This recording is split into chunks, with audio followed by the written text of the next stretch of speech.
পশ্চিমবঙ্গে তো বামফ্রন্ট সরকার শ্মশানে পরিণত করে দিয়েছিল। এরা এসে অলমোস্ট মরুভূমি করে দিয়েছে। তো সেখান থেকে যদি না বাঁচায়, তো এক ফোঁটা জলও যদি না পায়, তো মরুভূমি থেকে একবারে পশ্চিমবঙ্গ ধূলিসাৎ হয়ে যাবে। সম্বন্ধে আমি যতবার বলেছি ততবার কষ্ট পেয়েছি ভিতরে ভিতরে, যে আমার বন্ধু এরমভাবে এনামুল হকের গরু চোরের টাকা দিয়ে সিনেমা করেছে।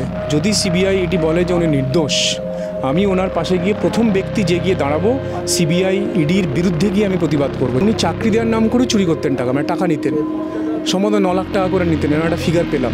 মানুষকে নাটক করে মিথ্যে বলে আপনারা আর কতদিন চালাবেন বাংলাকে?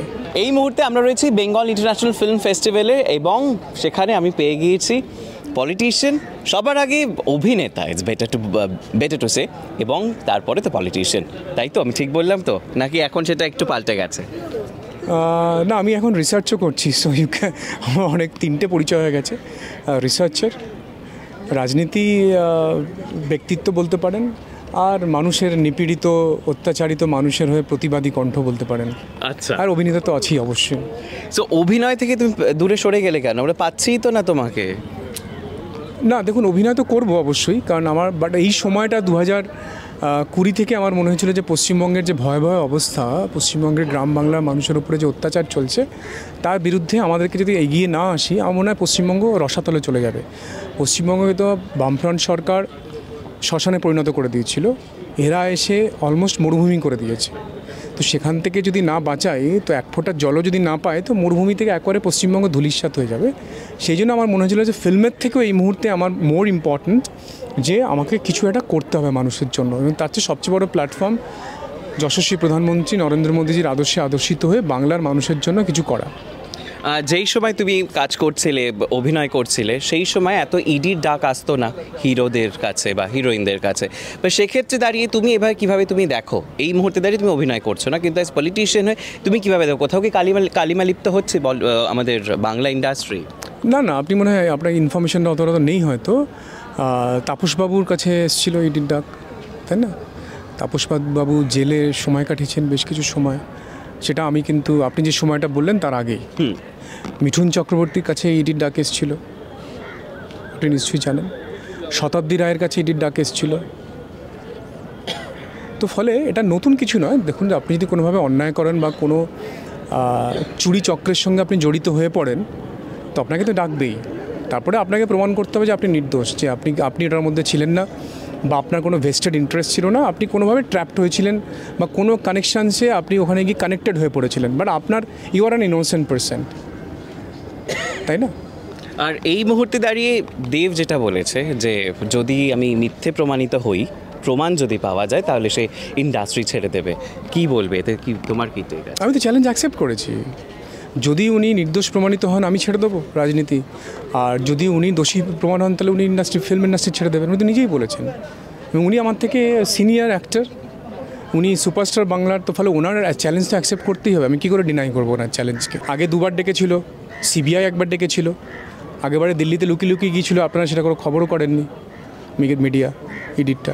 তো এবারে ডেকেছে কালকে, আপনারা দেখুন গিয়ে কি বলছেন উনি। এবং যদি ইডি সত্যি ষড়যন্ত্র করে ওনাকে ডাকে, আমি পাশে গিয়ে ওনার প্রথম দাঁড়াবো।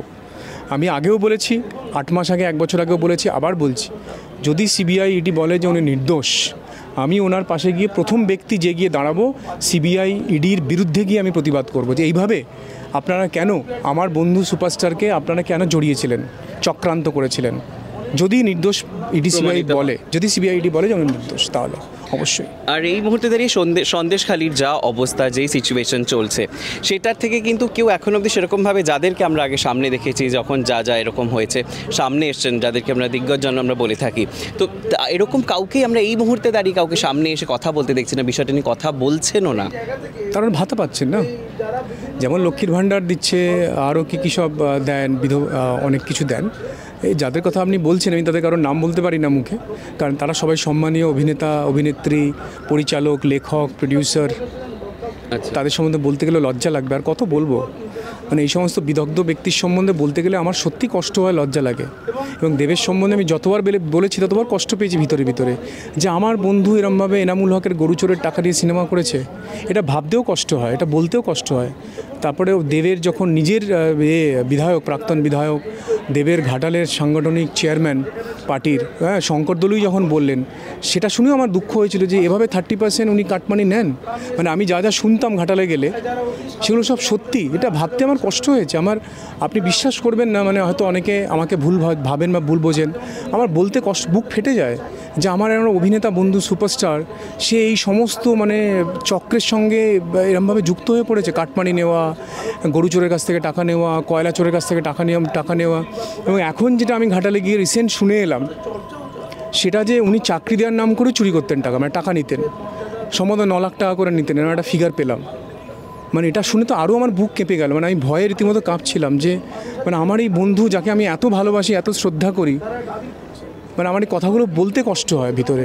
আপনি বিশ্বাস করবেন না করবেন, সেটা তো আমি আপনাকে জোর করে বলতে পারি না, বাট আমার ভিতরে অত্যন্ত কষ্ট হয় যে আমার বন্ধু এরা গিয়ে মানে চাকরি দেওয়ার নাম করে টাকা নিয়ে। আমি এবারে ঘাটালে গিয়ে অবাক হয়ে গেলাম, শুনলাম নতুন কাহিনী, মানে একটা নতুন যেমন সন্দেশখালিতে নতুন করে বেরিয়েছে, হঠাৎ করে আপনারা দেখলেন ঘাটালে গিয়ে এবার মানুষ আস্তে আস্তে বলতে শুরু করেছে। মানে আমি যখন প্রথম গিয়ে ইডিসিবিআই নিয়ে বললাম, তারপরে মানুষ বললো 30% নেয়, এবং দেখুন ওনার বিধায়কও সেটা বলছেন।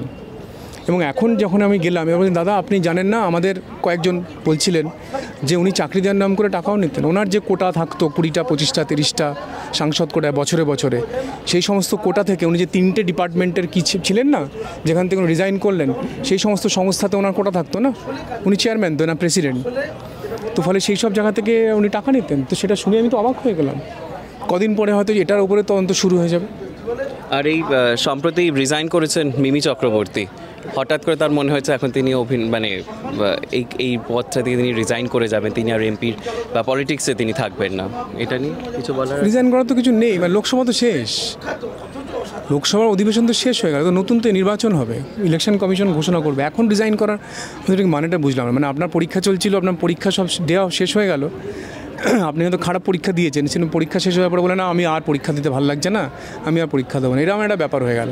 আর সবচেয়ে হাস্যকর যেটা লেগেছে, মানে এরা তো কেউ লোকসভায় যায় না। মানে দেবের লোকসভাতে 2014 থেকে 2019 লোকসভায় গেছে 11%, 2019 থেকে 2024 লোকসভায় গেছে 12%, 2014 থেকে 2019 মানে 3টে প্রশ্ন করেছিলেন, 2টো 3টে 5 বছরে লোকসভায় দাঁড়িয়ে 2টো থেকে 3টে প্রশ্ন করেছিলেন, তার মধ্যে ঘাটাল একটা ছিল। তো ফলে এরা হয়তো আইনই পড়েনি কখনো, হয়তো আইন জানেও না, আইন তো বোঝেও না। আপনাকে যদি পদত্যাগ করতে হয়, আপনি তো লোকসভার স্পিকারকে পদত্যাগ জানাবেন, আপনি তো লোকসভার স্পিকারকে চিঠি দেবেন। আপনি মুখ্যমন্ত্রী লোকসভার কে? উনি তো রাজ্যের মুখ্যমন্ত্রী, উনি তো আমার মতো একজন এমএলএ। ওনার মুখ্যমন্ত্রী তো আমার মতো এমএলএ, তিনি তো এমপি নন, তিনি তো লোকসভার স্পিকার নন। আমাকে যদি রিজাইন করতে হয়, আমাকে তো বিধানসভা স্পিকারকে গিয়ে রিজাইন করতে, আমি থোড়ি আমার পার্টির অমিত শাহজিকে, মোদিজিকে, কি সুকান্তদাকে, শুভেন্দুদাকে রিজাইন পত্র পাঠাবো নাকি? আমি অবাক হয়ে গিয়ে, আমি মানুষ আর কত হাসবে। আর সবচেয়ে মজার ব্যাপার যে আরামবাগে গিয়ে দেব এবং মুখ্যমন্ত্রী দুজনে একটা বিরাট নাটক করলেন। যেহেতু আমি ঘাটাল প্রকল্প নিয়ে একদিন ধরে বলছি 2 বছর ধরে, যে 10 বছর ধরে ঘাটালের প্রকল্প কেন হয়নি, তো হঠাৎ করে আরামবাগে গিয়ে বিরাট নাটক করে বললেন যে এরমভাবে মুখ্যমন্ত্রী ঘাটাল প্রকল্প করবেন, সেই জন্য উনি এবারে ভোটে দাঁড়াবেন। দেখুন আপনি কোট আনকোট বলছি, মুখ্যমন্ত্রী বলেছে যে এবারে ঘাটালের প্রকল্পের জন্য উনি নিজে টাকা দেবেন, কেন্দ্রের কাছ থেকে অপেক্ষা করতে হবে না, সেই জন্য উনি এবার ভোটে দাঁড়াবেন। তা আমার বক্তব্য, উনি 2022-এ প্রশ্ন করেছিলেন লোকসভাতে, সেই কাগজটা আমার কাছে আছে। উনি 23-এ লোকসভায় প্রশ্ন করেছিলেন, সেই কাগজটা আমার কাছে আছে। 2 জায়গাতে উনি প্রশ্ন করেছিলেন, তাদের 2 জায়গাতে একই উত্তর দেওয়া হয়েছিল যে 10th June 2022 Ghatal master plan was approved by the investment clearance was given to the project. তো এবার তো রাজ্য সরকারকে এগিয়ে যেতে হবে সেটা নিয়ে। এবার রাজ্য সরকার চিঠি লিখে জানাবে যে হ্যাঁ আমরা অ্যাকসেপ্ট করছি টার্মস অ্যান্ড কন্ডিশন, আমরা কাজটা করতে রাজি আছি।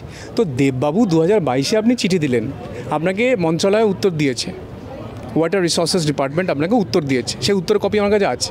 আপনি আবার সেম কোয়েশ্চেন 2023-এ করলেন, আপনাকে আবার সেম উত্তর দিয়েছে, 2023-এর ডিসেম্বরে উনি করেছেন। তা আমি 2022 থেকে বলা শুরু করেছি, তাই না? তো উত্তরও আপনাকে দিচ্ছি, কিন্তু আপনি তারপরে করলেনটা কি? সে উত্তরের পরিপ্রেক্ষিতে আপনাকে লিখতে হবে তো, যে হ্যাঁ এবার আমরা রাজি আছি করতে। মাননীয় মুখ্যমন্ত্রীকে বলতে হবে যে দিদি, Ghatal master plan was approved by the government of India, আমরা চলুন এবার কাজটা করি। সেসব কিছু না করে হঠাৎ করে 10 বছর পরে দেখলো যে হিরণ তো তেড়েফুড়ে লেগেছে, সব আমার কেচ্ছা কেলেঙ্কারি বার করে দিচ্ছে। সেই জন্য দিদিকে নিয়ে আরামবাগে গিয়ে একটা বিরাট নাটক জমিয়ে দিল, এই দেখো আমরা ঘাটাল মাস্টার প্ল্যান করব। বাট সত্যিকারের কাগজগুলো তো আমার কাছে আছে এবং প্রত্যেকটা আমি প্রেসকে দিয়ে দেবো, প্রত্যেকটা আপনি চাইলে আপনাকেও দিয়ে দেবো। মানুষকে নাটক করে মিথ্যে বলে আপনারা আর কতদিন চালাবেন বাংলাকে?